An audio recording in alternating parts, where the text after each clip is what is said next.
Well, an early Happy New Year to everyone. Welcome to The Last Stand. I'm Jeffrey Daugherty, here as always with Jay Campbell. And tonight, we're very, very happy. We're very, very honored to be joined by the one and only Gerald Clark. Yeah, we've been trying to get him on for a while. It's our honor and our privilege to have him here with us. And just a brief introduction to the both of you that don't know who Gerald is. Gerald is a credible subject matter expert on Sumerian and Babylonian history and modern day Illuminati, Masonic, and even alien present day engagement with humanity. He's an ex-Army Apache helicopter pilot veteran, has a master's in engineering, and has published multiple books. And we're going to have a good time here tonight. Welcome to The Last Stand, Gerald. It's our pleasure and honor to have you with us. Thanks, Jeff. It's really nice to finally be on with you. I've been kind of watching you guys from remote distance while I did my other crazy things. I flew Cobras in the Army. I turned down the Apache when I got out. Okay. That was the next path for me. Yeah. So you want to hear something funny, Gerald? Yeah, go for it. I was in the Air Force for 6 years. And when I got out, I was going to cross train to go to Fort Rucker and train for a Cobra pilot. I had the pen in my hand and just couldn't sign it, and I went ahead and got out. Bad decision or good decision? Really? That's crazy. Well, it depends. If you'd have stayed with a Cobra, what year was that? That was 87. Yeah, I got out in 89, and about 87 was all the Cobras were being transitioned out of active service into the Guard units, and they were trading for the Apaches. Gotcha. So if you'd have gone the Cobra route, it probably would have guaranteed you an Apache path if that's what you wanted. Oh, interesting. But yeah. It's a small world. Yeah. It is. Yeah. I'm connected with very few of the pilots that were in my flight class. There was one that was in a flight class just before me. I was in class 8513. That was my flight class at Fort Rucker. Just before me, and he lives in Chicago. I think his name's Eric Petty. Pretty good guy, and he's still in touch with me. Now he was in a different colored flight, but went through the same thing. Got basically, I don't know, the same kind of duty station assignments. I ended up in Korea and Fort Riley, Kansas, so you could tell they didn't like me very much. Not too much. Jay, you and Gerald have done a lot of work together, haven't you? Yeah. So my story with Gerald is I actually reached out to Gerald about 4 years ago after I read his first book. And, I was kind of shocked that he wrote me right back in an email, and then we became friends just through email correspondence. And then one day I was like, Gerald, we need to talk about this like to more people. And then, Gerald got me and him on the Leak project. And then we got another guy that we were kind of doing a lot of research with, Matt LaCroix. And then we were all on the Leak project together one time. And then after that, we were like, you know what, Rex is doing his thing, but let's do our own thing. We created the Decoders of Truth Facebook group, and the rest is history. And I think, what did we do, Gerald? We did like 15 or 16 podcasts, right?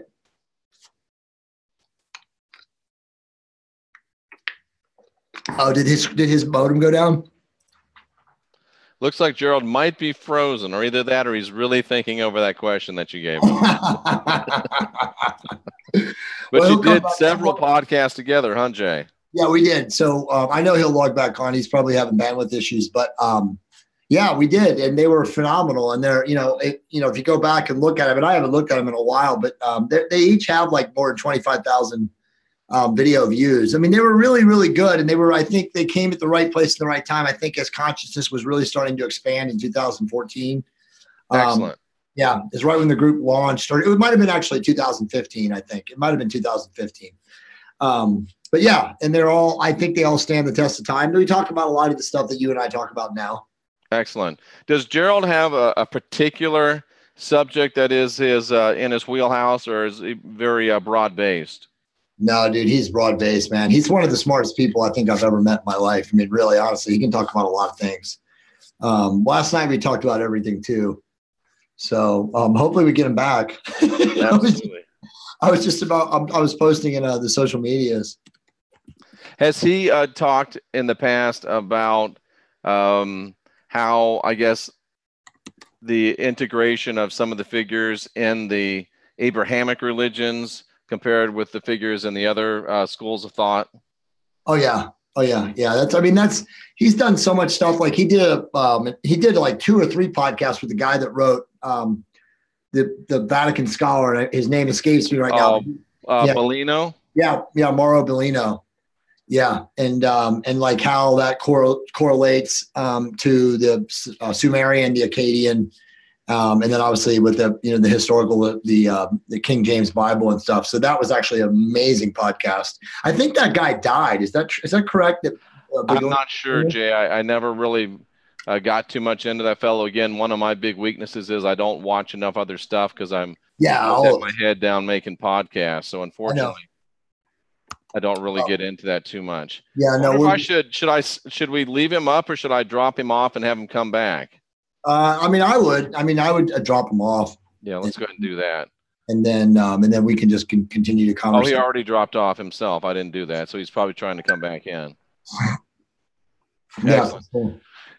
So you have written me in the past couple of days about things that you think are life-changing, things that you think are paradigm shifting. So you think 2019 is going to be a pretty exciting year, don't you, Jay? I mean, Gerald, we spoke last night for like 80 minutes, and honestly, it's the first time that him and I have talked in a long time. He's been sharing his mission. Thanks, babe. He's been sharing his mission. I just did get my chai tea latte, which will energize me. Perfect. But yeah, we talked about, a lot of the topics which I put, in here tonight. But, Gerald was especially keen on talking about the calendar cycles and how those videos, there he is, he's back. He's back. Yeah, the Diehold Foundation has some fascinating stuff that we're going to talk about. Oh my word! Sorry about that, guys. The internet just stopped suddenly. Simulating live YouTube. Oh yeah. Well, anyway, anyway. I'm back. Good. We're glad to have you back. We're glad to have you back. We were just talking about. You were telling this story about how we connected. Yeah, no. And I said, that's what I said to you. I said, I think we did like 14 or 15 podcasts together. Uh-huh. And then, we all started doing our own stuff and, life gets in the way and stuff like that. But yeah, I mean, I know I was telling Jeff, I looked back recently and almost all of them have over 20,000 views on YouTube. So they've been very well received and watched. So it's pretty cool. Yeah. Yeah. You went off and wrote another book, and I was working on Odyssey Key a little bit, and then I didn't know if it was going to be a movie or a game, and realized I'd bit off a lot more that I could chew by myself and needed a team to do both of those, whether it's a movie or a game. So then we, I don't know, I was doing a lot of my own broadcasting for a while, and I don't know, it's just so many things going on at the same time. Then the school came along and the premiere channel. So we were doing that because we thought we were going to get thrown off YouTube, So I think everybody was seeing that. I think we all run that risk. The one good thing, Gerald, is that Jeff and I will not censor you. I mean, we don't want you to go around and say all the code words, obviously, because, Jeff does have 33,000 or so, 32,000, I think, subscribers and everything. But we're not going to say, no, you can't say that, Gerald. Time out. An interesting range of topics today, actually. Well, so everybody, because I know Gerald fell off, so I want to make this strategic. So the first topic is the data on the calendar cycles from Thoth or Thoth, however you pronounce them, and then correlated with the information from the Diehold Foundation, which Gerald sent me 2 days ago. And somebody else in my group, one of my groups, shout out to Nick. He had also sent this information, but it's fascinating. Mm-hmm. So the Diehold Foundation is is it a group, Gerald, or is it just that one guy in the video? Well, I watched one of his videos, and I just found him recently when I was watching some updates from Suspicious Observer. Right. And somehow he had a link to the guy's stuff, and I found him. It's a 501c3 that was set up by him, probably a few other people, but pretty profound gathering of information into one place. And I think we're going to talk a little bit about that. But why don't you share that right now and just kind of just give a high level summary of like what those videos are about. I've watched 3 of them myself, and they are profound. Yeah. Well, I guess starting back in I don't remember when Charles Hapgood wrote his book. You remember, Jeffrey? Yeah, it was like in 58, I want to say. Yeah, that's what I was going to say. It's a bit, Something yeah. like that. I'll have to look. But I remember reading the opening to that book, and it was written by Einstein. They were talking about plate tectonics. Right. And how they were modeling. And one of the issues that came up was, and everybody probably has heard about this by now, that suddenly some event happened so quickly that a mammoth in the northern Arctic Circle region, and it's not one, there's been hundreds of them found. Flash frozen. Yeah. And they were eating tropical things. So they're like, okay, first of all, was this area tropical, or was it a different location, and how did they fast freeze? Right. And this was an event that I think a lot of people knew about, but they never really quite understood the whole ramification of it at all. And in Hapgood's book, he was talking about the possibility that the outer crust of the Earth, because it's kind of like a floating shell in a way, that it could be displaced if the angular momentum of the Earth was suddenly changed.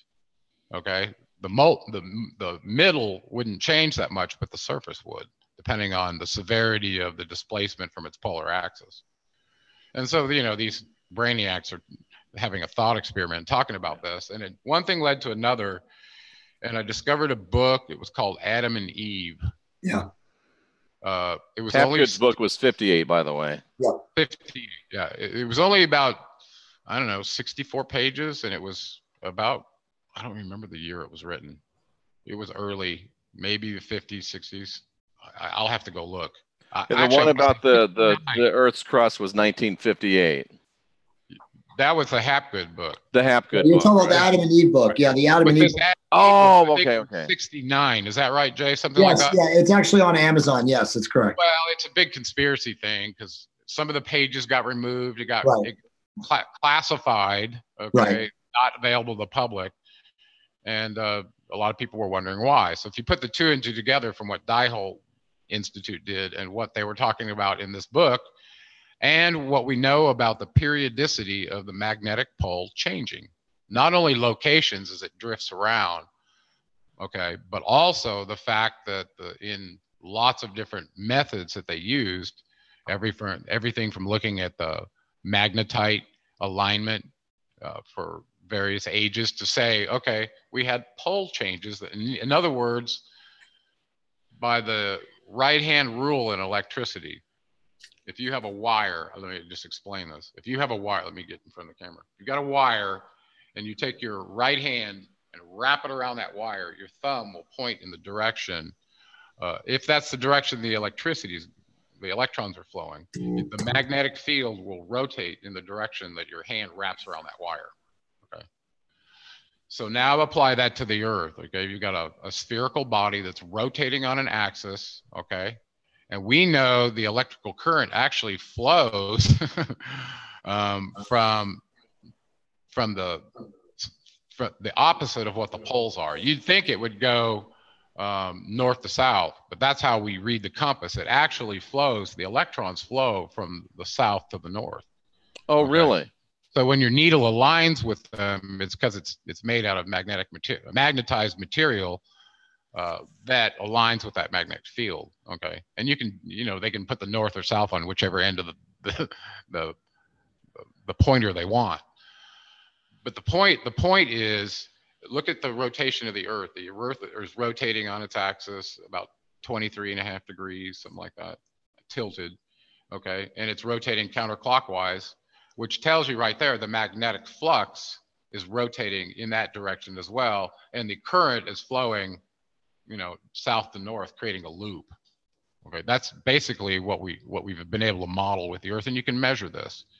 And there are programs with NASA and NOAA and the European Space Agency that allow you to look at the magnetic flux and its disturbances on the Earth as a function of incoming energy from the sun. Right. Okay, so that's just kind of some background information. So what did this guy Voigt find in his 3-part series? He found, number one, that since 1910 until just recently, they'd been measuring the decrease in magnetic flux starting out at about 31 or 3,100 nanoteslas or 30 microteslas. That's how they measure this flux.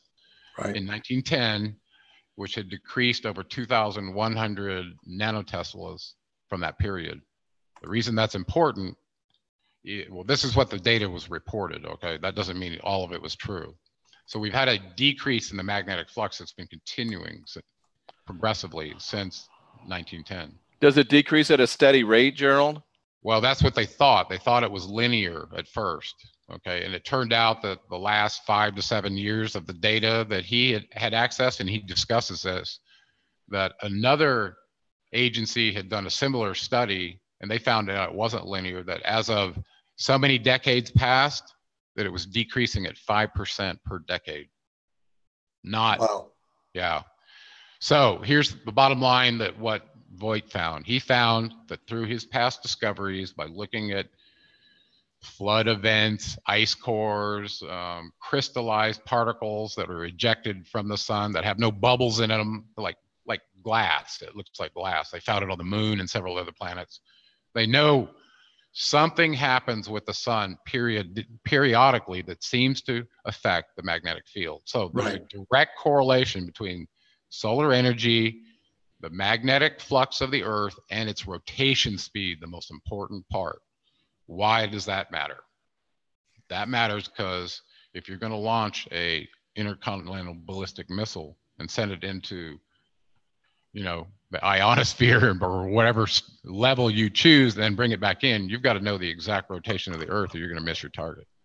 And the problem was it had decreased in rate from 1910 until that last measurement was taken by over 36 seconds. That's crazy. So what I'm telling you is the our atomic measurement system that's set up by space has to occasionally update itself because of the fact that our magnetic flux is decreasing and our rotation speed is slowing, such that it's now 6 seconds off from 1910. Does that make sense? Yeah. Well, that could make a lot of difference in your targeting, couldn't it? Absolutely. And probably like you, I don't know, did you do any time in the Air Force or? I was 6 years in the Air Force. Okay, so you know when you would go travel to different regions, if you were using a mag compass, you had to calibrate it based on the magnetic declination of where you were, right? It wasn't just what true north is, it's what the declination amount had to be added in. So we dealt with it. Oh, okay. So Gerald, let me ask you a question real quick regarding that, because obviously you and I talked about that last night, and I know this is a hot topic with people, and if it's not the right time to bring it up, just stop me. But all of these, you know, magnetosphere, electromagnetic pulse, you know, things that we've been observing in the United States, obviously Louisiana, recently Tennessee, there was what happened in New York City. Would you say that this is related? Can we save that one just a little bit far? Because it is relevant and it's very important. I think people want to know, and I'll explain it. Okay. Okay, sure. So let's go back to the sun just for a second. And I've always been interested in the sun. My department head at UCSD was a solar system physicist, and he was always measuring and monitoring the sun. So I had no idea the extent of it. Anyway, we know there's an 11-year solar minimum cycle. We don't really know why, but every 11 years we get a solar minimum. And then every 88 years, which is 8 times 11, we get what's called a Gleisberg cycle. Right. Okay. And they don't know what's causing these cycles to occur, okay? What this guy discovered, Voigt, was he took the idea of what Hapgood and Einstein were talking about and said, well, it looks like we get a periodic pole shift because of the magnetite discoveries we see in the volcanic rock and the fissures along the ocean and where the rifts are opening at the bottom of the seafloor. They've measured this. So we know that's happened. As a matter of fact, they believe they've been able to measure 7 different ones. Wow. Okay. And using his data that he presented, it's hard to refute what he presented, is they came out with an average of about 12,068 years that the poles flipped. And I don't mean north and south flipping like that. I mean the magnetic flux decreases to a point where suddenly the Earth stops because of its interaction with the sun. Wow. And it does it very suddenly, like in an hour, okay, in a day. You mean it stops rotating, Gerald? Yes. So think about this 30-second decrease. Well, suddenly there's a flip point, and this guy identified exactly what the measured flip point was in the nanotesla measurements. Okay, remember I said we started out at 30, I believe it was 31,000 nanoteslas, which is really 31 microteslas. Let's use his number, 31,000. You drop by 2,100, you're down around 29,000 nanoteslas. He showed the flip point happens around 20,000. We're only 9,000 nanoteslas away from the flip. Okay. Now he extrapolated out to get this number on his graph.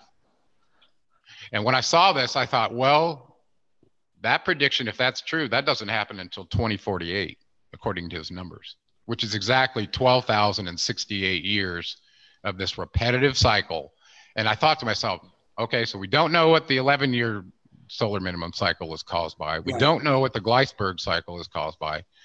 But we do know something about the 12,000 year cycle, don't we, Jay?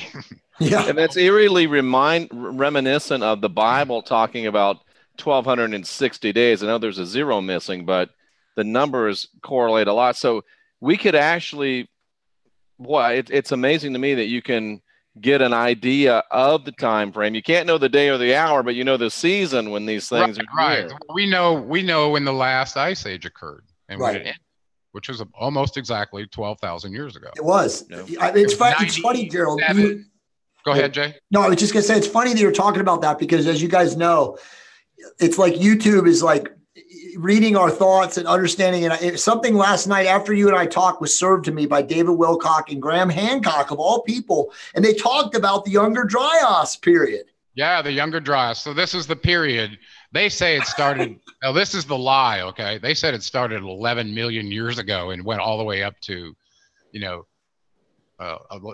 10, or was it 9,700 BC? Yeah, so it was about 11,700 or 12,500, depending on who you read. Right.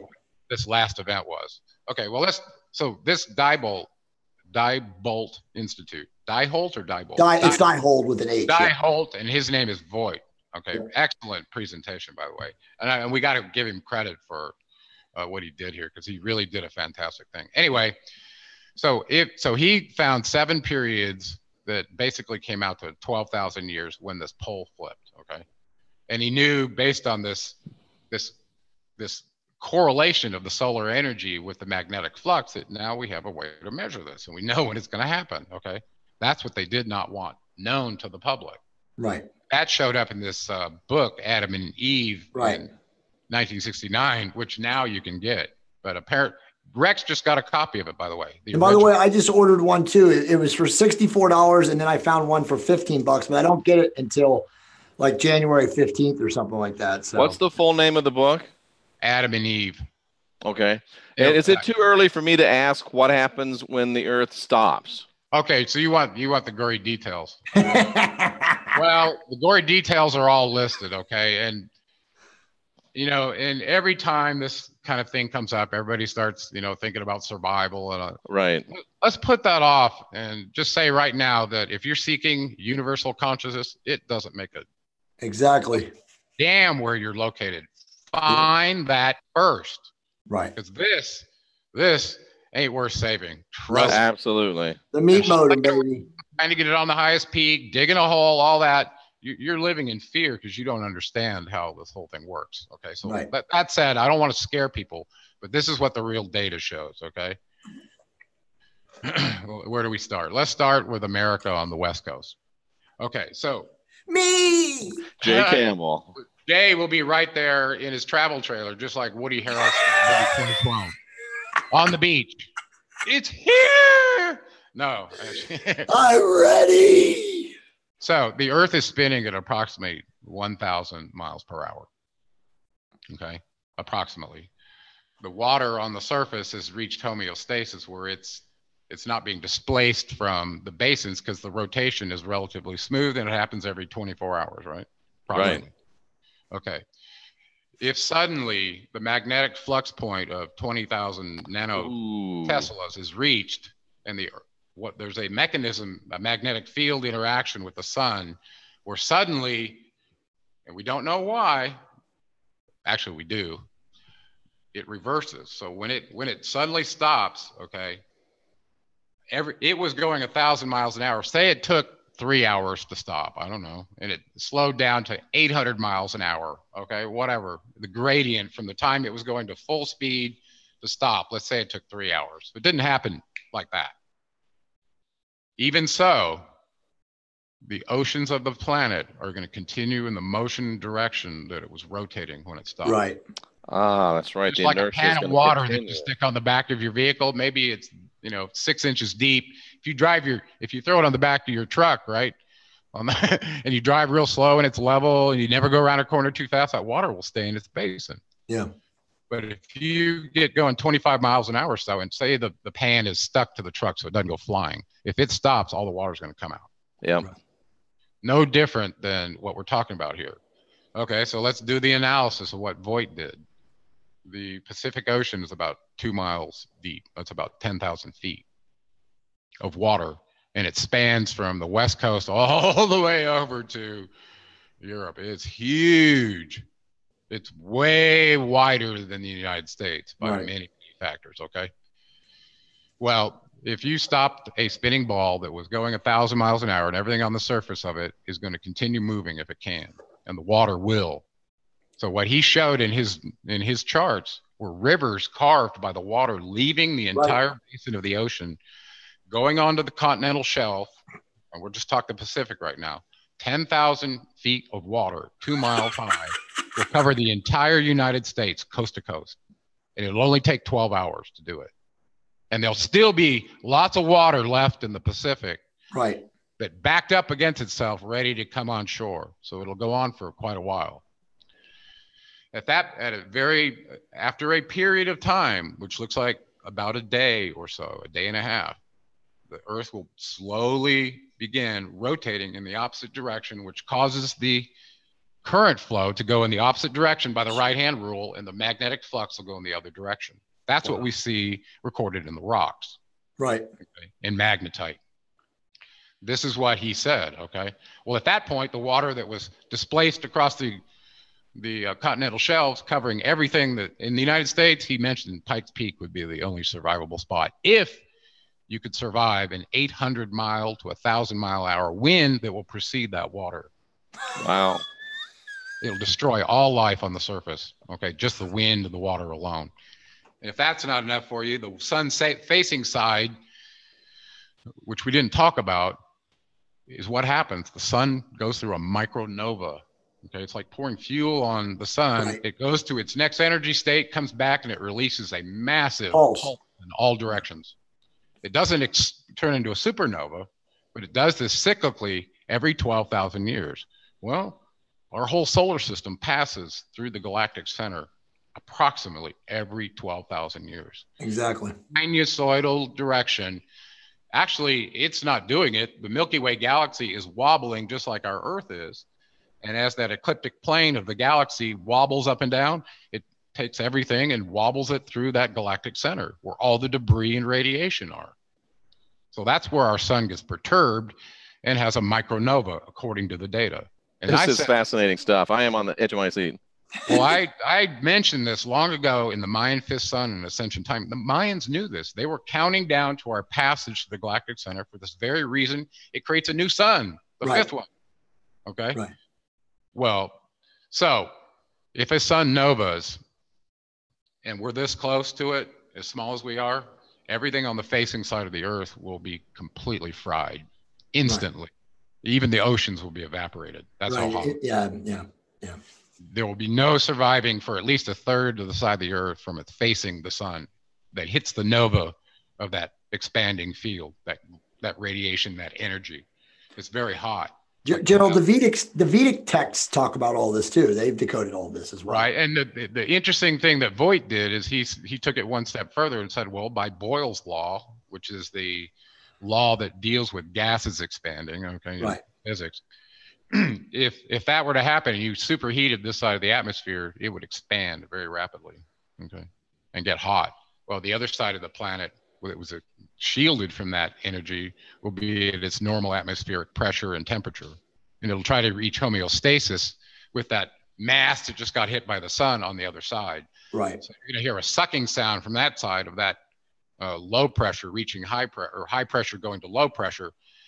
And when you do that, it's like spraying a can of, compressed gas. Well, when you let it out, it freezes. So the other side of the planet, you get insta-freeze. Flash frozen, yeah. That's what happened so he knows the exact side of the last time the nova happened 12,000 years ago, which side of the planet it hit, because the opposite side is where we found the mammoths flash frozen, right? Right. Interesting. So go ahead, Jeff. So all of our real estate and things should be sold in relevance to how many years are left in this 12,000. Well, so I mean, Gerald, cycle. So the question though, the real question though, from all this, so we know about this potentially happening. Yes, they gave a date of 2046, the Yuga cycle. And then he also, if you guys haven't watched, for all the people watching, and thank you guys, by the way, for watching. We have a ton of people watching right now live. Happy New Year to all of you. Thank you guys for tuning in. Gerald's a wealth of knowledge, and this is going to be an amazing podcast even further. But the question that we have to ask ourselves, Gerald, is we know the CIA knows about this / knew about this and has been covering this up. So the real question, and I know everybody's thinking this right now, is this where all of the money that has been stolen, and now it's not rumor and innuendo that it's been stolen, that we now know, they just audited the Pentagon, and there's $3 trillion missing, it's seemingly every year. Is this where the money has been going? So the elites, they know they're building their underground infrastructure and technology to survive this. I mean, see, my question has always been, Gerald, that no one survives this, even if they do go underground and live 50 years. Well, yeah, you can't be. Is it survivable, Gerald? Well, this is where it gets a little heady, okay?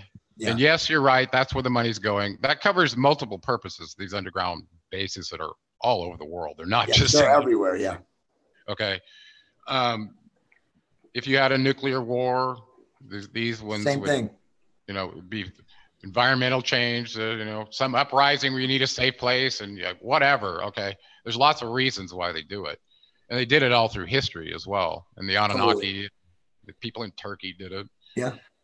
So the question is, let me ask you this. Do you think there are alien civilizations that have visited this planet for thousands, maybe even millions of years? Definitely. And some of them seem to have set up long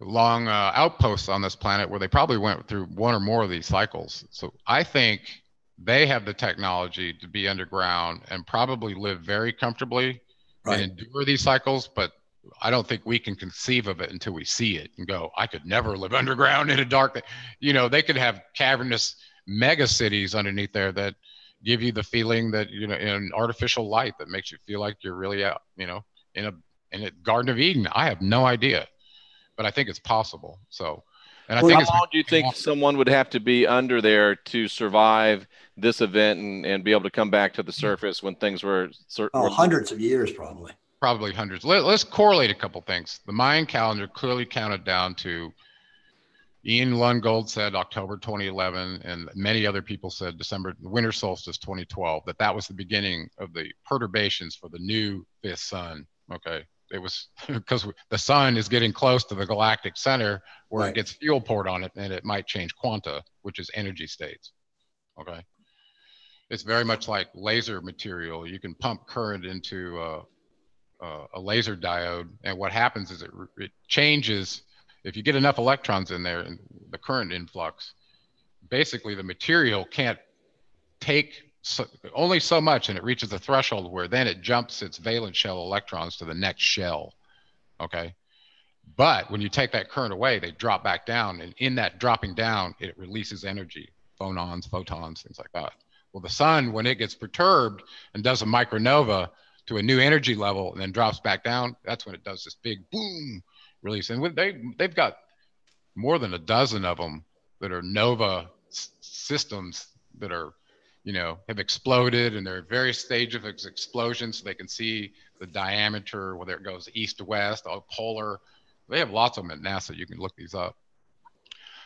But the idea that our sun could do this periodically and basically change the magnetic flux, the rotation of the Earth, and ultimately the rotation of the Earth as well, as we've seen, and they measured it. And he wasn't the only source of it. Another military group was flying over the North Pole to find out the geomagnetic truth of the whole matter as well. And they mentioned 12,000 year cycle, and 7 different times that they were able to determine that. So they had more than one measurement, enough measurements that the average comes out to around 12,000. Well, let's talk about that. So we know that if you see precession on this planet, which we measure in the zodiac, that happens 1 degree every 72 years. If you go in a full circle, that's 360 degrees times 72 is 25,920 years. Right. Okay, almost 26,000 years. Half of that would be 13,000. Okay, just for rough usage. Well, if that's precession of the equinox is telling you right there, and we know the fall and the spring equinox points on the zodiac where it aligns to the closest place and the farthest place from the galactic center as we wobble sinusoidally through it. And actually, it's more sophisticated than that. The resultant motion looks like a sinusoidal wobble. It's actually the sun in a helical motion moving with the spiral of our Milky Way galaxy as it's drug along, and the Milky Way galaxy is undulating with a wobble that causes everything in that galactic, I don't know, not the galactic core, but near the core along the arms. And we're in the Orion arm, right? About 2/3 of the way out.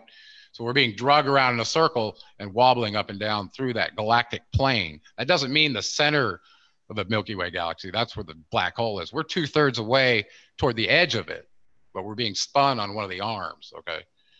So the sun is doing a helical motion, and the other planets are basically staying in a orbit around the sun because they're not going so slow that they fall into it. They're not going so fast they reach escape velocity from it. And this goes back to the atomic expansion theory from the book called The Final Theory that I did an entire series on. It's kind of heady engineering stuff, but if you want to understand gravity and orbits and what's happening on this real physical plane, this book is it. I'm telling you, Final Theory by Mark McCutcheon. First chapter will explain gravity to you, and your head will be going, wow, this is completely different than I thought it was. Everything else. But Gerald, academia, like all these guys, or with guys like Mark, they always just stomp at them and scoff at them, right? Because they can't accept their BS when it's quote unquote the real truth, right? Right, pretty much. You'll never hear about it because it is the truth. Right. Okay, so where are we at? So every 12,000 years, that means, according to the Yuga Cycles, and this comes from Swami Yukasar out of his book, Holy Science. Fantastic. The very first chapter, he lays out the astronomical knowledge that was given to him by his master, okay? You have to ask yourself, this was in 1890? His so master. Was given it much earlier than that. How in the heck did they know this stuff, okay? His master Thoth, you mean? His master Babaji. That's who mentioned Babaji, yeah. Yeah, actually, I don't think I'm saying that right. It's Babaji. It's Babaji. Babaji. Yeah. Right. And Jay, didn't we get information that Babaji is Thoth? Yes, we did. Yeah, Gerald. Thoth, Hermes, Mercury, It's all the same. It's all the same. Buddha, Jesus, all the same avatar with different carcass bodies, you know. So. With different meat modems, absolutely. Meat modems, yeah. Anyway, so let's go back to this 12,000 year thing. So if we know the great year is 25,920 years, half of that, that means about halfway point, we're going to go through the center. We're going to go away from it, which they call the descending Yuga cycle. If you're going away from the galactic center, it's descending. If you're going toward it, it's ascending. There's 4 of those cycles at 1,200 years, and you can see that in Yukasar's book, Holy Science, where he lays the grid out for you and says, we think we're about right here. Now, what they were doing was tracking the location of our solar system relative to human consciousness, ascending and descending consciousness, which is energy, okay? Right.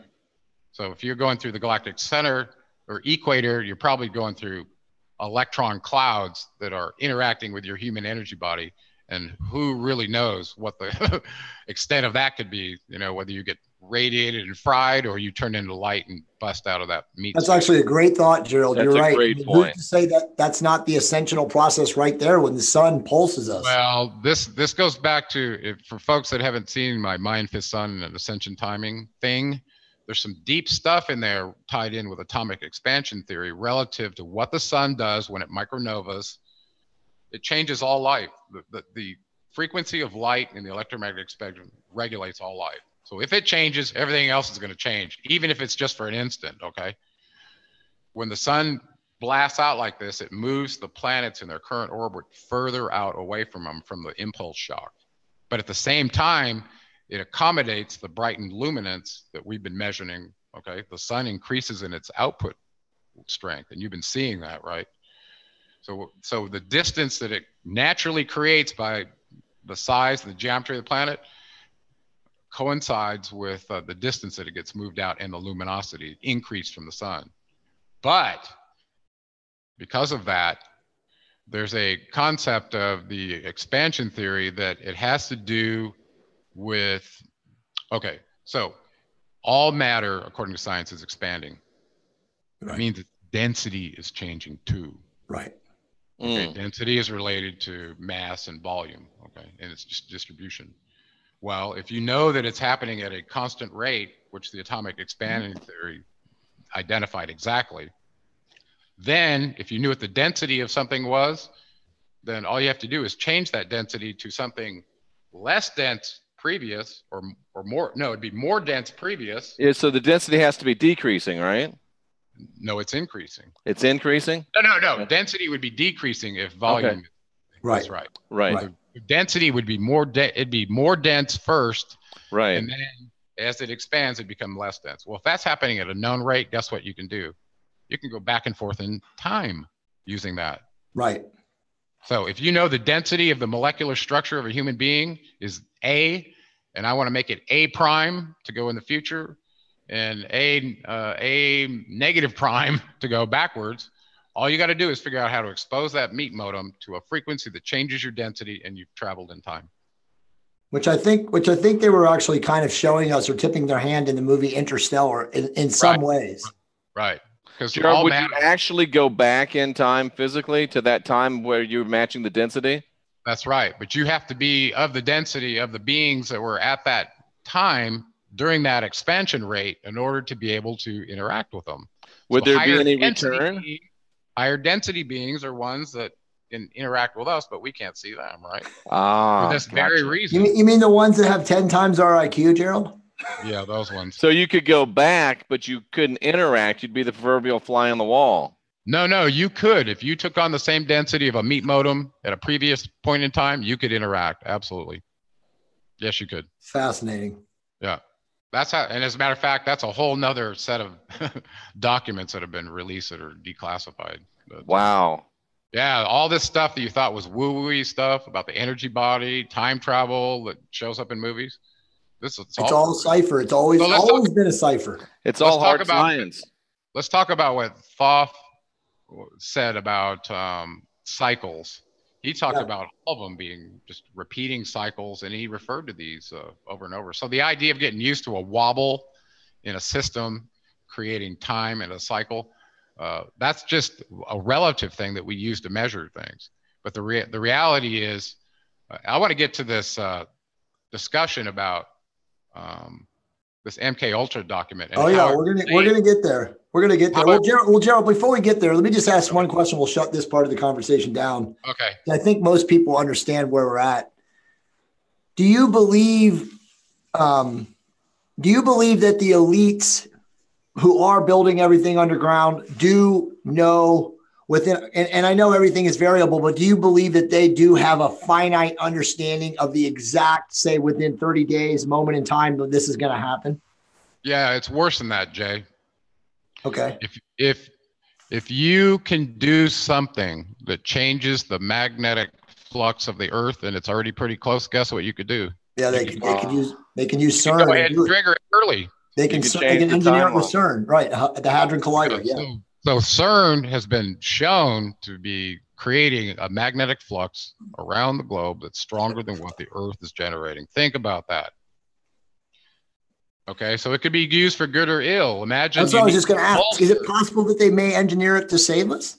Well, in Enki's anonymous message, he said they were going to go to the poles and try to do something to stabilize the Earth so it didn't flip, experience this flip like which happens every 12,000, according to Voigt, 68 years. I don't know how he got that 68 in there, but so we have the technology to stop it if we applied it. It seems possible. It's possible.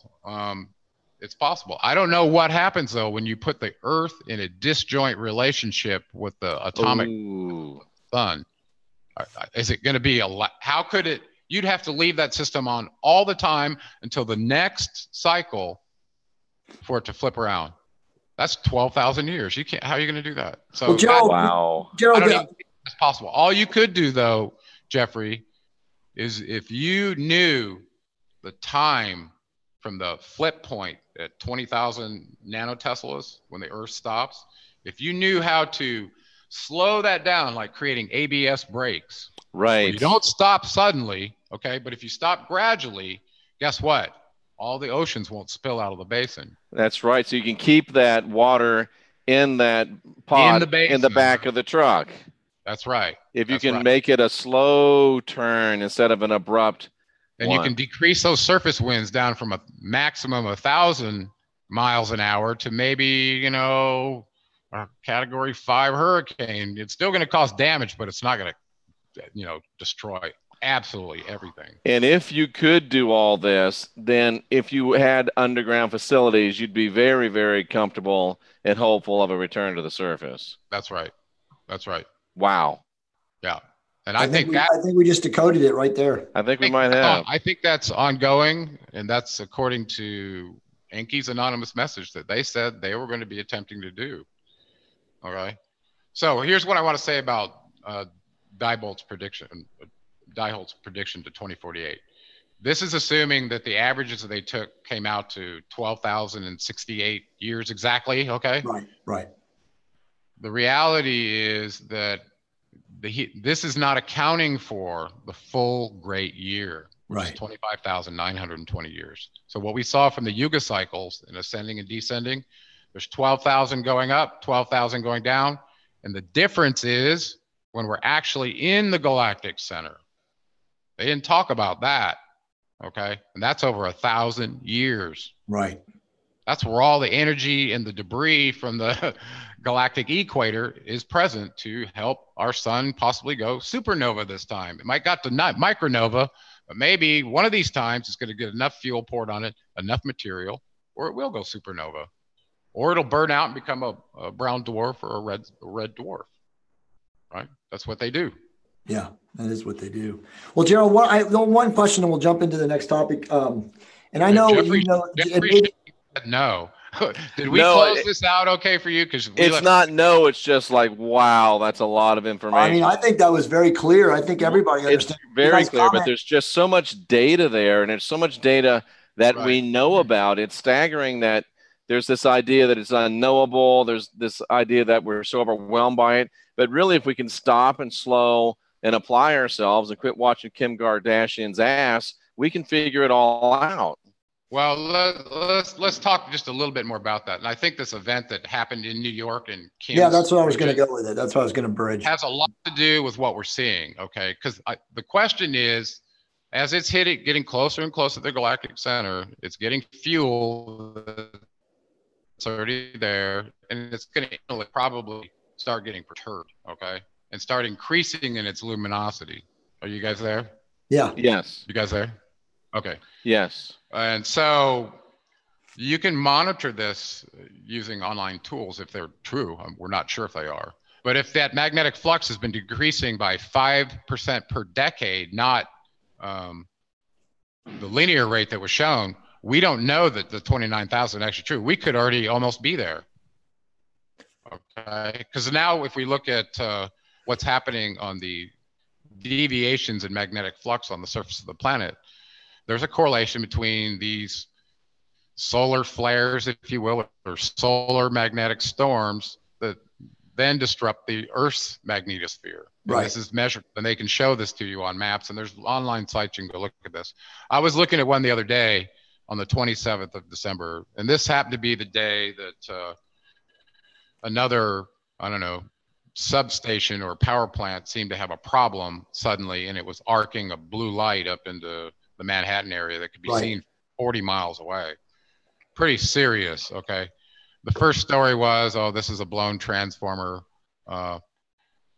And everybody kind of, and the news ran with that. But actually, when transformers blow, they don't actually do that. They don't look like that. They usually are a fire color. It's much smaller luminance than that. And it's very short term, maybe 2 or 3 minutes max, and then it usually burns out once the casing blows and all, you know, everything happens with the oil catches on fire and all that.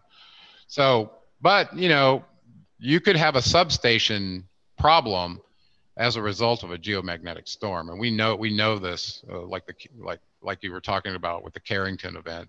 I think it was telegraphs that caught on fire from all the magnetic flux. Well, electricity and magnetism are completely related. You don't have one without the other. Okay. Wherever there's electricity, there's magnetism. Right. Especially if the electrons are flowing. Okay. And electrons can be bound, like in our bodies and in rocks and material, or they could be free electrons that we see as light and radiation in space. Okay. But it's all basically electrons. Okay. So where were we going with this? Do you remember, Jeffrey, where we were going? I mean, we're going with this is, you know, how is it related if we know, you know, to the event that we saw in New York. Yeah. Yes. Right. Okay. So I was watching this map, and basically we're talking measurements of magnetic flux, which is in nano Teslas or in Teslas, whether it's micro or nano, depends on which one you want to do. In the map I was watching with a live disturbance map from about 7 p.m. until 9 p.m. in New York region, about a 250 nanotesla flux cloud appeared. It was a kind of ovoid shaped, horizontal, right over the northeast of the United States, right about the time that this event happened in New York City. And I thought, I wonder if those are correlated. So I looked into the story more, and it turns out the equipment that they said failed was a energy distribution device, meaning it probably took energy either from one or more substations, aggregated it, and then distributed it to the load of the various regions that need it. And it's done dynamically, like under an algorithm, if you will. So this device was the thing that was ejecting all of its energy, okay? This distribution device. So where did this energy come from that it had to disperse or eject like that? Okay? Great question. Well, we know because if the electromagnetic, if a cloud of electrons hit a wire, it's going to induce a current in that wire, especially either they're moving or the wire's moving. This is how an electric motor works, okay? So if a moving rapid cloud of electrons hits a wire, it's going to induce a current in it, and it's going to create energy in that wire. And if you got wires strewn all over the place, it could generate a lot of electricity, okay? So I believe this distribution failure was an overload due to the incursion of a 250 nanotesla pulse that was coming from the magnetic flux disturbance from the sun. And you can go look at the tool and see it. It'll show it to you clearly. What I can't explain is what happened in Louisiana. Now, simultaneously, about 9 p.m. down in that region, they were looked like a pretty windy, rainy conditions. But somebody had a video up showing multiple transformers popping with electricity arcs flying up and down the wires in multiple locations, not just one. Yeah, that almost looked like it was fake, Gerald. It was so dramatic. Yeah, I don't know. Somebody made the supposition that, well, could somebody be inducing? Because when I looked at the geomagnetic map, it did not show disturbance all the way down there. No, it was flat. It was quiet. That doesn't mean there wasn't incident energy available, but it didn't exceed the 100 nanotesla flux level that would constitute a change in their map. But what we didn't think about was, what if you've got hundreds and hundreds of miles of wire, right? And it just so happens the area where it's raining seems to amplify this electron cloud that strikes these wires. And maybe that particular area had different geomagnetics. I don't know. Or maybe it was just directed energy weapons, Gerald. It could be all kinds of things, but it did not look like it was correlated with the magnetic flux measurements of the Earth from these instruments from space. So I think it could have been a weapon. It could have been a real accident at the substation that burned that many transformers at one time. I've never seen that. Maybe line people in that business have seen that in a storm, but it wasn't really that strong of a storm. It's very interesting you say that, Jay, because I was watching that video with someone and they said that it looked to them like directed energy weapons. So very interesting. For sure. Well, that's what I saw. We know that organizations like Pacific Gas and Electric in California actually have a satellite that has a optical system for concentrating solar energy back onto the Earth to convert it into electricity. And they're trying to, they actually have this, and Rothschilds own it, by the way. Could that get out of control and go rogue, so to speak? Yeah.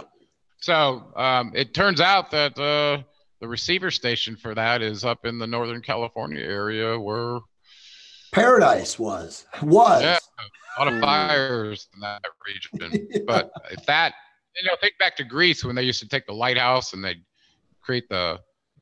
align it with the sun and then point it at a ship, right? And catch it on fire.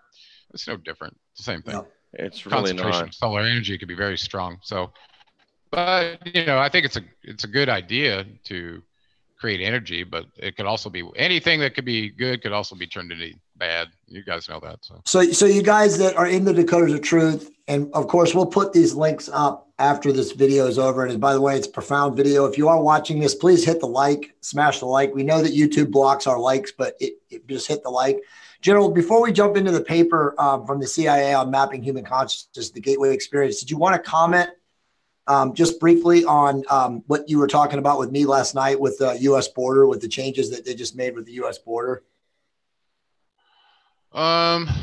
You'll have to refresh my memory a little bit. So we were talking about Trump a little bit, and you said that you saw that they recently made a change about the border down in San Diego, not San Diego, but the southern border.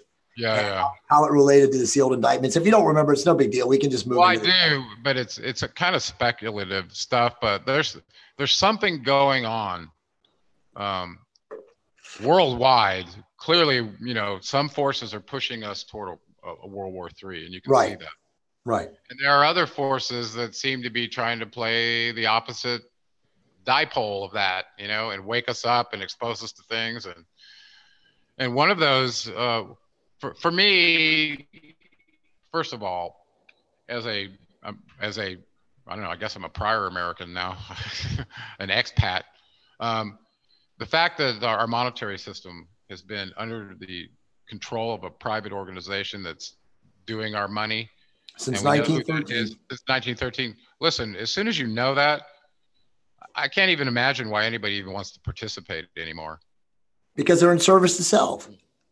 I mean, that's just a game stopper for me. So a president that comes in and says, no, we're going to take back our purse strings and do this ourselves like any responsible family would, that has to balance their budget and stuff, not just keep going like this and cranking money out that doesn't even exist to a debt enslaved people to keep serving them because they're too damn lazy to do it themselves. That's why they have slaves, right? Exactly. The entitlement mentality that goes with that is so fallen from an ego and self-serving standpoint that it's just disgusting. Well, Gerald, let me just add something that I heard today, and I also got something from Jeff's show with the great Wayne Steiger on Sunday morning show. So Wayne told Jeff that he believed, and after looking into it, I actually agree 100% with him, that the Democrats are going to try to impeach Trump literally this week. And then what I was told today, and again, it's a very arcane part of constitutional law. There's kind of a loophole that they can actually impeach Trump, which is mind-blowing, but I don't want to get into that. But what I did hear from a very high-level source who will remain unnamed is that they feel that Trump, and Gerald, you are right about the war. There are a ton of United States aircraft carriers and battleships now fully armored and fully manned that are now all over in strategic places of the world. But what I heard today was that they were going to invade. Now, the cover story would be they would invade Venezuela to stabilize, the regime down there. And then, again, the cover story is that it's a United States Russia type war, but they would make it. The real truth was that Putin and Trump had made a secret pact, and that it was just a cover story to keep Trump from being impeached, because he would be actively in an engaged front in Venezuela. And then, to the United States people, we would look at them saying, oh, we're going down to save the great Venezuela people who have been in a deflationary environment, a spiral for 6 years. So that's what I heard today, which makes a lot of sense if that is the case, because I do actually believe that they are going to try to impeach Trump. Well, I think there's a reason for that. Number one, I do not know the extent to which what information he was given before he was lured into being the president on behalf of the bankers that he owed all that money to. Yes. I don't know who he was in communication with. Okay.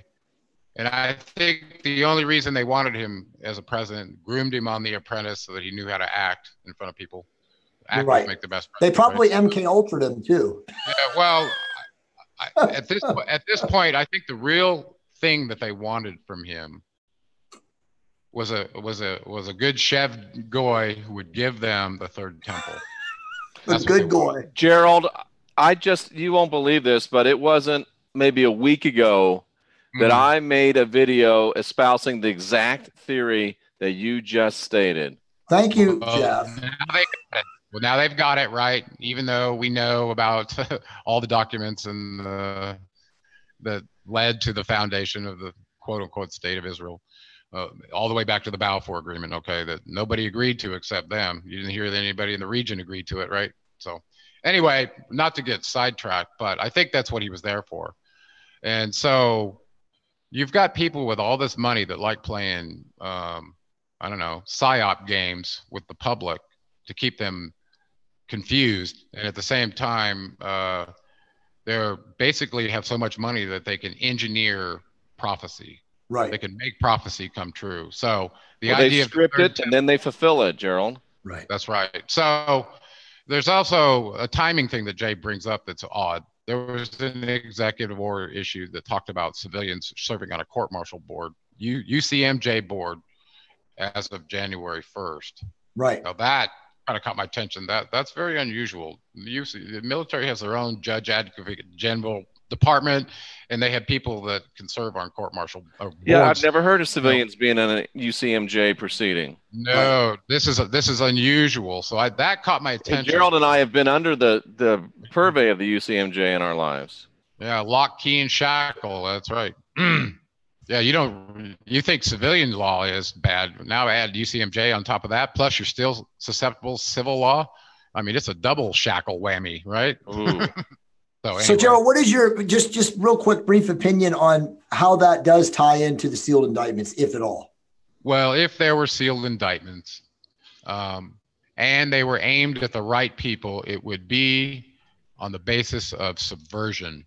Right. And it just so happens the executive order was written for dealing with subversion. Wow. Wow. A foreign entity occupying your country and have taken over elements of your government that violate your sovereignty and your national security. Jeff, are you thinking what I'm thinking right now? This is mind-blowing, dude. Yeah. So if that's the case, I think the threats about closing the southern border recently over trade negotiations, I think it's much bigger than that. I think it has a lot to do with what's being planned in America. Wow. And I hope it happens. Okay.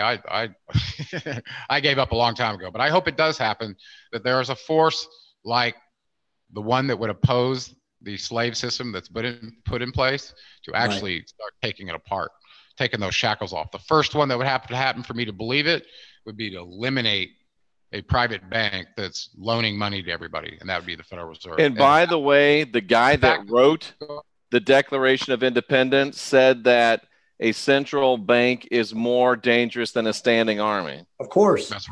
That's right. So for real change to have happened in any president, whether they're being puppeteered or they were playing double agent, I have no idea. He's a double agent. That would have to be the first thing. So suddenly I see there's some action calling out the Fed, which I haven't Right, seen. which is crazy, right? You saw all of his tweets. They look like insanity. Yeah. And I remember having this discussion with Jay when he was first elected. I said, I'm going to give him 2 weeks. If that Fed is still there, I'm done. I'm not even looking back because it's the same old game. Okay. Just another puppet master. It's going on. So suddenly now, here's the trippy part. The third temple timing in its building is very important. Do you realize that Cyrus from Persia built that temple in 70 AD for the Israelites with giving them money and all this kind of stuff? Okay. And he did it in the third year of his reign. Cyrus did do it in the third year of his reign. The Sanhedrin just issued a coin on behalf of old President Trump for bringing him that temple. You've probably seen it with his face on it, along with the inscriptions from Cyrus. So basically, they've made him the modern Cyrus, who's rebuilt this temple for him, and he's entering his third year of his reign in January. Right? Gerald, can I say that that coin is even more telling because the image on the front of the coin is both Trump and Cyrus. Right. Yeah, that's what I'm saying. They're equating him with this modern day Cyrus. So incredible. The third year of his reign. I was a Bible college graduate, 20 years as a minister. It does say in the third year of his reign that he gave the order to go back and rebuild the temple. And it says that in the Bible, it says the Lord told him, but there's also a cylinder in the Smithsonian that shows that Cyrus said the same thing, except, oops, it was Marduk that told him. Yeah, well, Marduk and Enki and Ningshita were all three in that region. In Ugarit, Syria, up into the Nineveh area. Marduk ended up in Babylon, right? That was his city. And then Ningshita was shown to be the founder, who was Zarathustra, who found the Persian dynasty for his father, Ahura Mazda, who was Enki. Right. Yep, so, it's craziness. If it weren't real, Ahriman was the big. It could be made up. What's that? Go ahead, Jeff. I said if it weren't real, you wouldn't believe it. Right. I know. Well, when it all starts coming together and you realize, who these beings are and how this all worked, and the fact that Marduk was taking all the people captive from Jerusalem in their wars back and forth between Babylon and Jerusalem, right, in the Bible. But now it makes a lot more sense. You realize he was the son of Enki, and he was in a region he didn't belong, and all these. The spaceport was over here, but this, not where was it? Where was the spaceport? The landing strip was at Sapar, and where was the mission? Baalbek, right? No, the mission controls are Nippur. It was at Nippur. Oh yeah, Nippur. Yeah, Ura Nippur. So when you see these guys' edifices and all the documents describing them being there, the city of Ur was where Abram was from, right? Abraham. Absolutely. So his father Terah was the chief priest for none other than the chief deity in the ziggurat in that city, wasn't he? He absolutely was. Wow. Now we know who it was because that was the region given to Enlil. So the question becomes, guys, then just inferring and reading the tea leaves right now, it seems like, actually, I don't even think it seems anymore. I think we can say it's a knowing that 2019 and 2020 are going to be huge years in whatever is going to happen. For a couple of reasons. Number one, remember I did that back of the envelope Nibiru orbital report update? Yep. And I always believed that the Nibiru got caught into our solar system based on a perturbation going through the galactic center. So it was probably timed with the great year perturbations that we're about to see again. So the idea that we're going through the galactic center and Nibiru might show up, I thought that was interesting. But when I did the back of the envelope calculations and that report I did, I showed that if Harrington's number were accurate, what he showed us, and he wasn't lying, that without changing the velocity, we would see its appearance in our solar system no later than 2019. So that could Gerald, there's been a ton, and I know Jeff's seen these, and you probably have seen these, and you don't know if it's shit's fake or not, but there's been a ton of citizen journalist photos that apparently have caught Nibiru or the second, it appears like a giant sun, like a second sun. I know. I don't know if we want to go down that path right now. No, I know, but it's weird because it's possible. But I would say, yeah, that's great. And if it's in the right spot and and the right perturbations on the Earth, it could cause damage, but it's not the one periodically doing it. It's our solar system going through the galactic center every 12,000 years. And this is what the Dihole Institute showed as well. Right. So, but I think there might be all kinds of debris that shows up based on the cycles of when you pass through that gradient field, you know, because it had to go through it too, right? So if it got caught in your system, so they, you know, who knows? But just find universal consciousness, people, and don't get too caught up in the goings on. Well, let's talk about that with the paper, because I think we can kind of we can kind of end the show on a very positive note, you know, which we always do on this program. And I know that, Gerald, you and I would always do that when we do shows together, and that's what's important. But let's just talk a little bit about that. And just by the way, for everybody, after Gerald sent me the paper, and again, shout out to Nick. I know he's watching right now. He also sent me this paper a couple months ago. But the CIA dropped, and to Mark Wood as well. He actually accidentally led me to the Army document through a video. So awesome. I think he's one of your DO members. Yeah. For sure. But so anyway, this paper, guys, and I'll let Gerald talk about it in a second, but it's essentially a paper that the CIA figured out in the 50s. And we know that it's likely that this information was given to them by the Nazis, who gave it to Russia, who then connected with the CIA. And so they have obviously all this amazing intel, which everybody knows because it's been, it's been disclosed. It's been unsealed with the MK Ultra program. So just to kind of wrap it together, this gateway experience, which is a PDF, which again is in the Decoders of Truth. Anybody can watch it. There's also a video that I watched last night, which is one of the most profound things I've ever seen. But it talks about essentially how you can, create the light body through your consciousness. And so, Gerald, do you want to talk a little bit about that? Yeah, it was really a trippy document. It's actually says it was approved for release 9/10/2003, and the original date on it looked like it was 1983. Let me look again. This would be a fun one to share for people, but I can share it. It's available through a public information release that looks like it came out in 2003. Here, I'll share it right now. Yeah, go ahead and share it, Jay. But it's really pretty fantastic. Yeah, I'll shut my video off too, so we can do that. It'd probably make it easier. Yeah, that's why Jay and I have shut ours off, just to preserve the bandwidth. Yeah, no, I'll share it real quick. Yeah, there you go. Yeah, analysis and assessment of gateway process. Now, what he's talking about, a gateway, he's talking about the activation of portions of your brain that actually go back to the symbol of the caduceus that Thoth was carrying around. Isn't that funny? So, cruise down a little bit farther. Lieutenant Colonel, stop right there, go up a little bit. That Lieutenant Colonel that wrote it, the previous page, right? The signature right there, Wayne McDonnell. Yeah, Wayne McDonnell. He was a lieutenant colonel, and it looks like military intelligence, MI. But this was a document that was part of MK Ultra, apparently, stalking the wild pendulum. Yeah. So this guy wrote this cover page to his boss to tell him what we're going to be looking into, and why they were looking into it. So he started out introducing right away the Monroe Institute, which really caught my attention because I discovered Robert Monroe's book when I was 17 because I was having out-of-body experiences and I didn't know why. And this book explained it to me.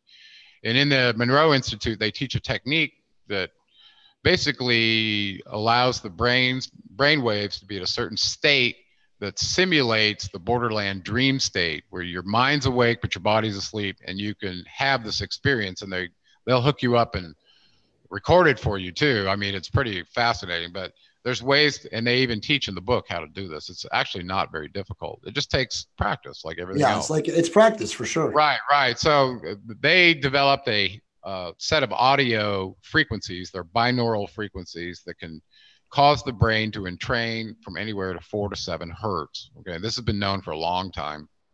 This is the extreme low frequency range, ELF. So 4 to 7 hertz falls in your theta and your alpha region of your brain. Stop right there for a second, Jay. Yep. So they're showing the homunculus. A homunculus is a neural mapping in your body. It applies to your connective tissue and your nervous system. Okay, so for reflexology, you go work on the foot or the hand and it maps to other parts of the body and you can feel that. Well, this is why. Okay, it's called a homunculus. Well, what they're doing is showing the loop, a circuit loop in the frontal part of the brain. They call it the stimulus loop, which essentially comes from energy. Okay, so they know that the idea of awareness and consciousness comes from the brain's interaction with the electromagnetic spectrum. Okay, in particular, it happens with the pineal gland, which is near the top of the head, that seems to have a chemical transducer to take energy and turn it into chemical energy. Okay, so what they're showing is that our consciousness, our awareness, comes from this interaction of energy through this stimulus loop through our brain, that if it were to stop, all of a sudden we would not have awareness. Okay, and part of it is magnetic and part of it is electrical. Does that help? I don't want to go into too much detail, but basically from the diagram he shows you two really important areas. One is the lateral ventricles and the third ventricle. A ventricle is a little area that holds fluid. Right. There we go. Okay. So we know from the caduceus that the wings at the top of the staff, those lateral wings that come out, those represent the lateral ventricles, that when the energy reaches the pineal gland and all the electrical system in the body starts working, suddenly this Kundalini energy makes it from your ganglion of impart, your tailbone, all the way up. And this takes 20 years in yoga, by the way, to fill those ventricles with cerebral spinal fluid. And they start vibrating at a oscillatory rate that causes what they believe is called Hemi-Sync. That means the left and right brain synchronize in frequency and amplitude of the brain waves at the same time. Okay, it could be a changing frequency. It could go from delta, theta, alpha, and beta, but if both sides are at the same frequency and the same amplitude, it causes the organs that are aligned with the nervous system along the spine to kind of go optimal, okay, including the pineal gland, which produces dimethyltryptamine, and a blissful experience for those that trigger it, okay? And they mentioned this in the paper, between biofeedback, meditation, and one other thing that they were, or hypnosis, the different things that are being accessed in the brain and how all this works, okay? It's pretty complicated, but it makes sense. The bottom line is that we are energetic beings, and they've understood how our system works, such that if you learn how to change your brainwave frequency through meditation or being exposed to binaural beats for a long period of time. As a matter of fact, that take you into the 4 to 7 hertz range. And this is so it goes delta, theta, alpha, and beta from a half a hertz to about, I don't know, up to 60 hertz. I used to think it was 20, but your waking consciousness is around 13 to 20 hertz in there. Okay, so if you can get your brain waves down to 4 to 7 hertz, you have these shamanic experiences, just like a drug experience that many people have described. So, Gerald, the question that comes to mind, and for anybody who's really out there and understands what we're talking about right now, and I'm sure a lot of people get this, is if this is where the Anunnaki / reptilian geneticists modified us, and so that we would go into the left brain, the logician, the logical, the anger, all the violent tendencies of the left brain reptilian side, would this normally have been like our actual godlike state of consciousness before we were disrupted? Yeah. Well, what disrupted us? Think about this. Yeah. Somehow, some way, we have to intervene in the human body to get the energy to work correctly in our receiver. Yep. Okay. It can be done with very concentrated, intense meditation. For some people, it doesn't change your structure really.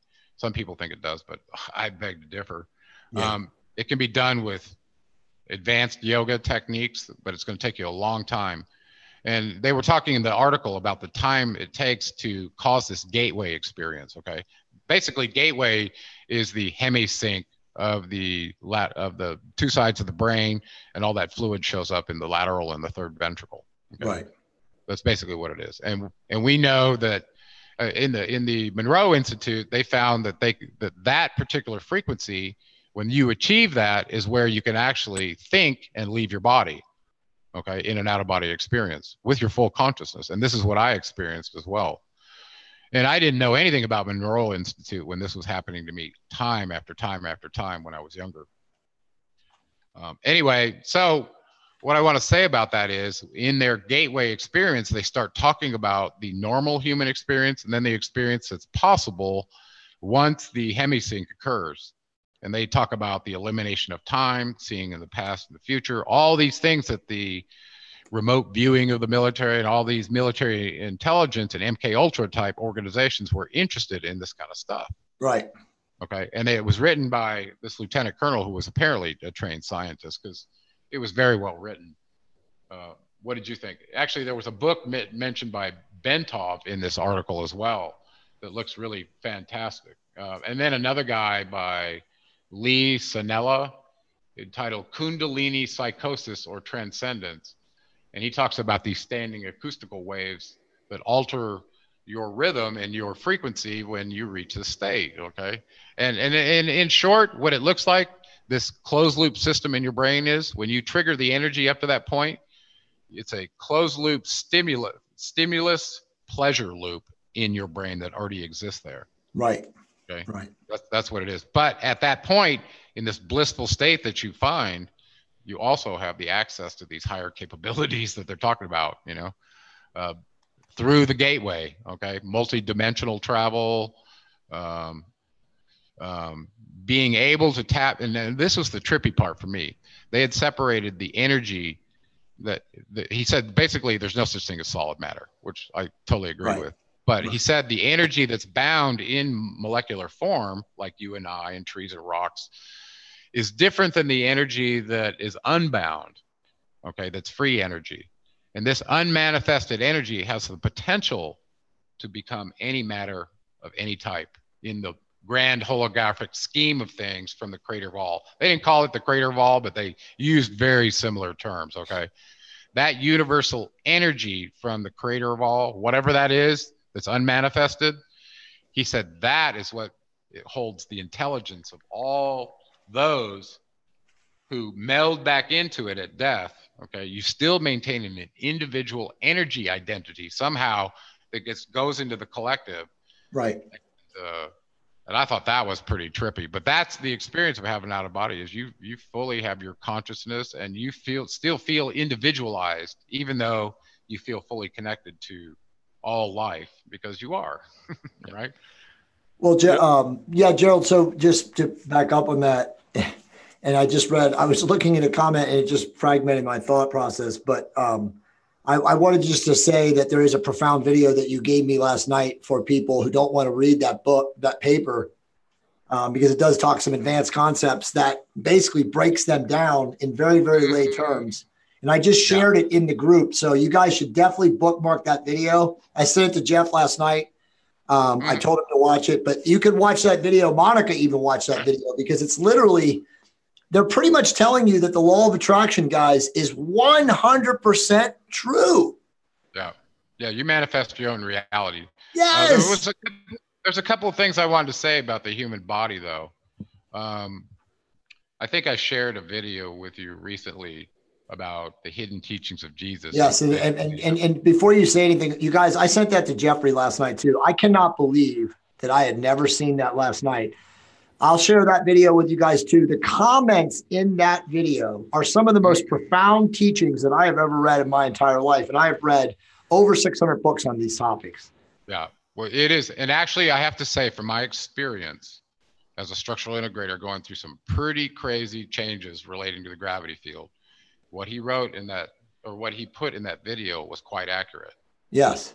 Especially understanding the relationship to fascial plasticity, gravity, the energy that creates you, okay, and stitches you together, and the endocrine system and how it basically changes as a result of you changing your quantized energies. Jeff, did you hear that? The endocrine system, Manly Hall, 1927. He told us in the secret teachings and in a couple of pamphlets that were never really published.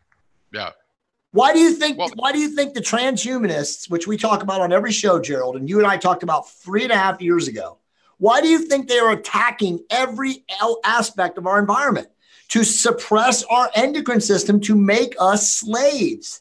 That's right. Because if your endocrine system isn't working right, your pineal gland's not going to produce tryptamine. Your melanin's not going to be right. You're not melanin. It's all melanin there. changes. Listen, when your pineal gland starts working based on an energetic interaction, your skin tone changes, and you can handle solar radiation better. It's trippy. Hello. Why do you think they tell us to put 100 block on our bodies? Yeah, exactly. There's another thing that you tripped over, Gerald, and you said it. I don't know that if we have internalized it and made it clear in our mind. There is a remarkably profound, and this is just now coming into my mindset, and I'm going to be really exploring it in 2019. I'm convinced, and please tell me if you think I'm wrong, I'm convinced that there is a tremendous link between esoteric knowledge, between enhanced spirituality, between understanding who we are and what we are. There's a link between the spiritual, the esoteric, and the pleasurable, i.e. maybe even sexuality. Well, the sexual energy is very powerful. Okay? Yes. And there's actual circuits in the body. He mentioned homunculus, okay? Well, we know from structural integration, there are very powerful neurological mappings that also connect your sensation of your proprioception and how you deal with gravity and 3D posturing, okay, in the body. And one of those has to do with the last cranium or the last vertebra on your spine, and that's your cranium. And we like to think about it differently because it's got a face and eyes and looks in the mirror and goes blah, blah, blah. But from a structural standpoint, your head is no different than the rest of your body. Wow. And the reason I tell you that is because right up in this vicinity of your head is where your positive electrical pole is running up and down your conductor of your spine. Okay. And it just so happens that it's also where those nerve ganglia are inside your nose that are called the Ida and Pingala nadi. We call it the sphenopalatine ganglia. It's a nerve complex. Okay. Well, those nerves are sensitive to respiration. Okay. And the energy that's in the unmanifested, that's not bound, that we're taking in when we breathe that. Okay. Some people call it chi or prana or whatever you want to call it. But, Prions, yep. Yeah, but in Kriya Yoga, they do things to try to make that more balanced because it affects the parallel or the nervous system. Okay, one of them represents the sympathetic and the parasympathetic nervous system, the two sides. Okay, and they interact with each other to make sense of the outside world, what they do. Okay, well, the reason I'm telling you that is because inside the head, there are places where electrical circuits need to be completed in order for you to have the experience that was talked about in the hidden teachings of Jesus. And one of those has to do with the relationship of the somatic organ, which is your tongue, to a plate, which is a pocket up in your mouth, which when it's connected, and some people talk about pushing your tongue to the roof of your mouth, you know, after sexual energy in Tantra, because it closes the electrical circuit so you don't lose that experience, and it internalizes it, right? You're nodding your head, so you know. Yep. Well, it's a real physical place in your in the cavity near your nasal concha, okay, in your nasal region.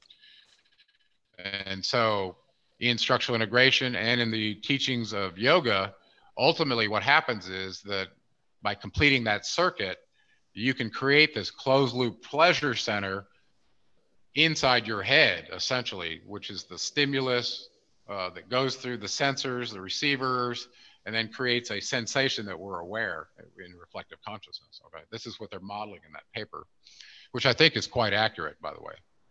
And it has a lot to do with, well, we won't go into it, but it has a lot to do with modeling how our cognitive system works from a computer as a neural network. And we know how that works, by the way. We can model the thinking process of a human all the way to the point of it unwinding and throwing a baseball as the levers are being activated through this system.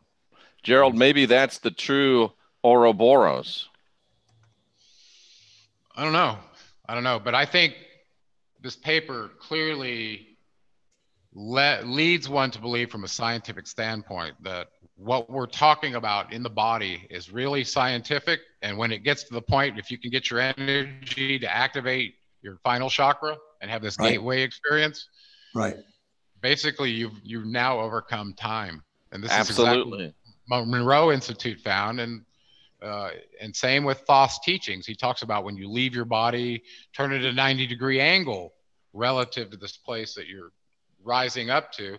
And I guess there's something to do with angles and electric fields or magnetic fields, such that if you do it right, when you're in your out-of-body experience, you can not only go back and forth in time, but go into different dimensions, which are densities. So I think that's pretty true. But that's in Margaret Monroe's book as well. So now here we have scientific evidence from a lieutenant colonel in these MK Ultra program. They figured this out way back. I think this was in '83, Jay. I'll have to. Yeah, I mean, so the question that we have, I think, before we shut this show down, and by the way, Jeff, I don't know what you're thinking, but I think this is literally maybe our best show, dude. There's been so many profound truths revealed in this thing, but I do want to make this super positive. I know we're going into a new year, but let me just ask you one question, Gerald, and then we'll talk about ways that we can, everybody here watching and people who watch this in the recording, because we'll have thousands of people who watch this in the recording, how they can manifest a better future for themselves. How powerful is MK Ultra, knowing what we now know, what we've seen, again, 50, 60 years ago? How influential do you think they really are in everything that's going around the planet right now from the control structure? Well, I don't think if we answer that, we're going to end on a happy note. So what I would say to people, you were going down the right path there for a minute. You were like, what can people do knowing? I love the new Gerald. He's so positive. Well, what can we do?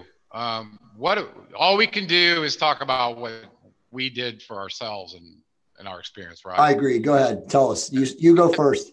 I cannot emphasize to the human race enough that if you want to have a gateway experience, the fastest way to get there is not meditation. It's not yoga. They're great. They're gonna help. Okay, it's not your diet. Even though I know from the last show you guys both went vegan, right? And Jay's got a new book out in February. The fastest way to get Gerald's going to hold me to this now, Jeff. So we got to write a vegan book, and we will. Don't worry. You got me motivated. The fastest way to trigger your Kundalini energy and start this process for yourself, and my personal experience, is it can be done in 5 weeks in a Rolf 10 series in structural integration. It did it to just about every client I ever had. And I'm talking. Gerald, let me stop you a second. You're telling me in that Rolf 10 sequence, the vast majority of the people that go through that have reach a Kundalini state, a Kundalini experience state. That's right. Their energy becomes in transition. Listen, we're playing around with the coccyx bone. Exactly. Okay. Exactly. That's where all the energy is. Yeah. We're adding synovial fluid in the joints. Okay. All of a sudden, if you get the body malleable enough and it finds gravity, it augments your energy body system, and boom, it starts going. That doesn't mean you're going to get there overnight. Okay. It's going to be a result of how much damage you've done to yourself in finding your way out of this. Okay. And Gerald, where can people find out about that process? Well, they can go online and read about structural integration or Rolfing. It's only been around since the 60s. Okay. Yeah. We personally put out an online school that we cut 20th of the cost and a massive amount of the time, cut out all the fat, where you can learn this process online at your own pace at gravitybodyacademy.com. Gravitybodyacademy.com. And guys, highly recommend Gerald. Go ahead. I'm sorry. No, just to say, highly recommend Gerald's school. It is true. He's literally giving you guys it's a rock star deal. But from my personal experience, and I've been very open about this with most of the people in my inner circle, I get active release, structural, not at the level that Gerald has been schooled at, but I get active release in cranial sacral. Jeff knows. I've told him many stories.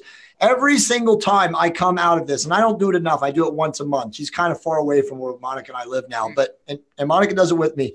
We feel completely rejuvenated.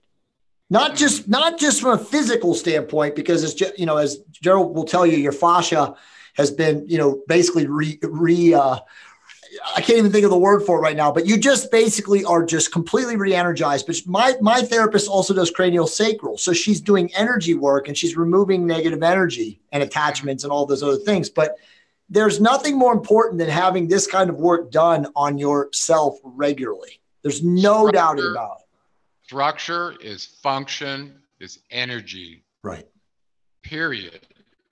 Think about an antenna that's busted. Is it going to receive the proper wavelength from the radio station? No. Neither does your body. You send and receive. So if you want to have an optimal experience, definitely get your antenna right. And structural integration, yoga, Tai Chi, movement repatterning, changing your diet, trying to find something you could eat that's not poison. Good luck with that. Yeah, it's very, very difficult. Again, the war is intense. It's from everywhere. You've got to optimize yourself. You have to physically optimize. You have to energy structurally optimize. We're all singing the same thing. If I had missed out on this experience of structural integration in this life, it would have been a complete tragedy for me, how broken up and busted up I was before I found it. I was rough on my body. Football, track, motorcycle accidents, helicopter accidents, and then you even got into bodybuilding and weight training, right? Yeah. Well, listen, when you do that and you shorten all your muscles and make them taut like that, you lock your structure in. It's possible. So it's good that Jeff's doing what he's doing. If you didn't, it could be very painful when you stop. That's what I found. So very interesting. Yeah, but I cannot, and I'm not saying this because of our school. Okay, I've been doing this before I ever wrote a book. Okay? I was in private practice, and the degree which I was changing people's lives, it was happening to me too. So I'm coming at this because I know this works. I know it works. And and no matter where you are in your path, it's good for you. Yeah. It's going to make you take responsibility for your meat modem, and it may hurt in transition, but you're going to get to a better place if you can stick with it. Yeah, Gerald, this has been a profound show. I did want to get Jeff, just you and me, because it is a new year, and we're going into a new year tomorrow. And a lot of people have been asking me in emails and stuff in the last couple of days, like, what do you recommend going into the next year? And I have one thing that I say over everything else. And obviously I'm just like Gerald. I'm all about the Hermetic teachings, service to others, love, unconditional, peace and kindness as often as possible. But I really think that all of us can, individually, regardless of our state in life, all the things, financial levels, all the things, if we can just eliminate fear, and you can wake up every day and walk your path and share your truth without being afraid of money or time or ex-wives or ex-husbands or anything that you fear, your entire life will change. But more importantly, you will raise your vibration.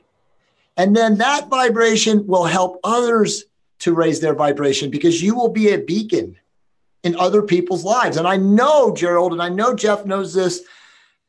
This is how me and Monica live. And everywhere that we come around people now, they feel that and they see it, because we make it absolutely imperative of how we live our life to to enable other people's vibration to raise by the way we act. So again, if you could just eliminate being afraid, guys, that is how you're going to collectively raise the vibration of all of us, because we are all connected. Okay, two things on that in close. Number one, the biggest thing you got to get unafraid of is dying. Right. Figure that. Absolutely. Get that one behind you, and you'll do what Jay said. You'll live your life without fear. The second thing is I want to talk about these frequencies that he's talking about. Do you realize that you can go on YouTube and there are Hemi-Sync programs that are already up there for people? Okay.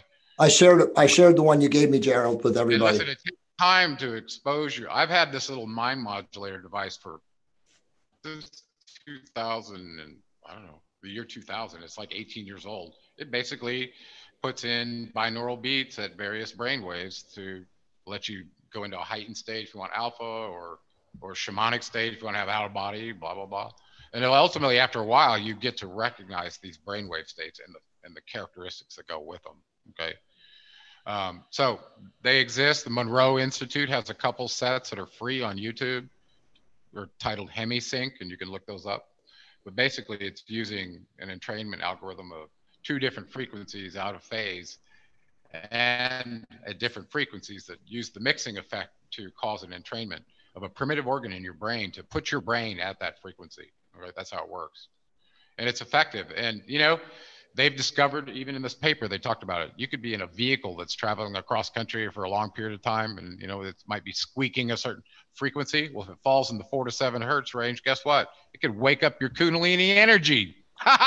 Exactly. So, there's all these devices and things, the sound of a fan, mantras where they're humming, at various rates, drums that happen at 4 hertz. I had a profound experience with a breathing person who, her name was Sharon Maharis. She was a psychologist who did energy work with her clients through breath work and shamanic drum work. Oh, it was fantastic. Unbelievable. Some of the states you can read through breath and frequency. So it's all out there. It's the question is, what frequency do you want to be on as you go through this process of life? And for me, I want to know what the Creator created us to be, and be as close to the capabilities of what I was made to be and do and co-create. And that's, I don't know, does that sound reasonable, Jeffrey? You went through Bible college. Is that not what the Creator of all wanted for us?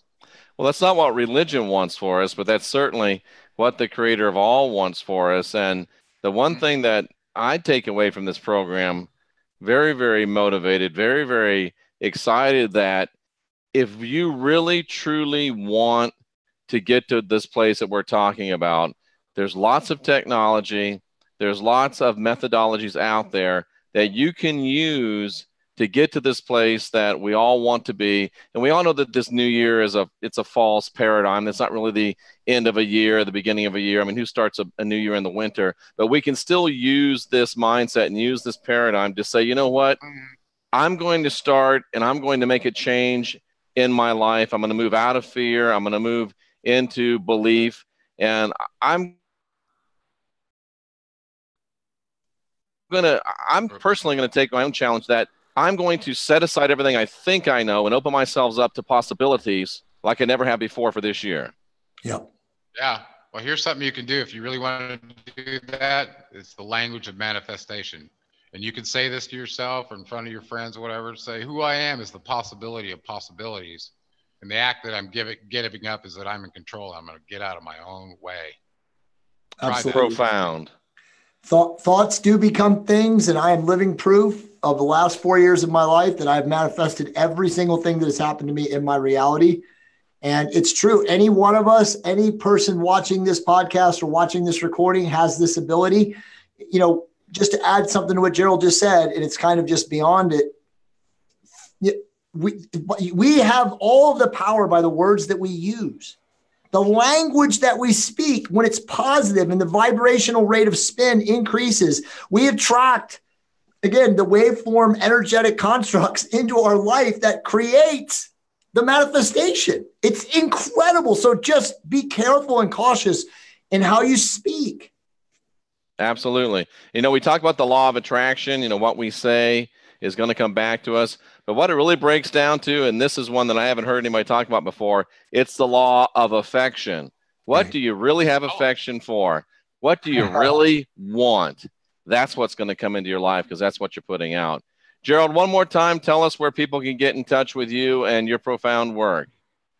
It's probably the easiest to go to my website at geraldclark77.com. And I want to also give a shout out to my soulmate, Krista, because she's joined at the hip with me with all this stuff that we do. And she was my first gravity body graduate back in 2011. And she's seen many clients and seen a lot of changes, both in her life and other people's lives doing this work. So, we put it up on a shelf and think it's going to stay there, but it keeps coming back. And that's what you said was very profound. What our desires are, if they're desires that are ultimately going to help humanity, well, first of all, they're all from the Creator of all. But if they're going to help humanity and they're coming from the Creator of all, the Creator's already decided that it wants that, and you're just the catalyst. So you make the decision in your will that that's what I want through this manifestation. And guess what? At that point, you've got help on your side that's probably going to manifest it, but you can't kill it at that point. You got to stay in the positive, believing that what you just did happened, and it will happen. Absolutely. Absolutely. Yeah. Well, folks, make 2019 your best year ever. You've been equipped. You have all the tools. You have all the knowledge. You have all the information. The only question really is, do you have the will and the dedication? For Jay Campbell and for our very special guest, Gerald Clark, and his soulmate, Krista Clark, we're very happy to have you here with us. Gentlemen, please sit there and let me say goodbye to you individually. For the rest of you in the chat room, thank you for making this a great 2018. And we are the last generation of real humans. We are getting busy. And folks, we are just getting started.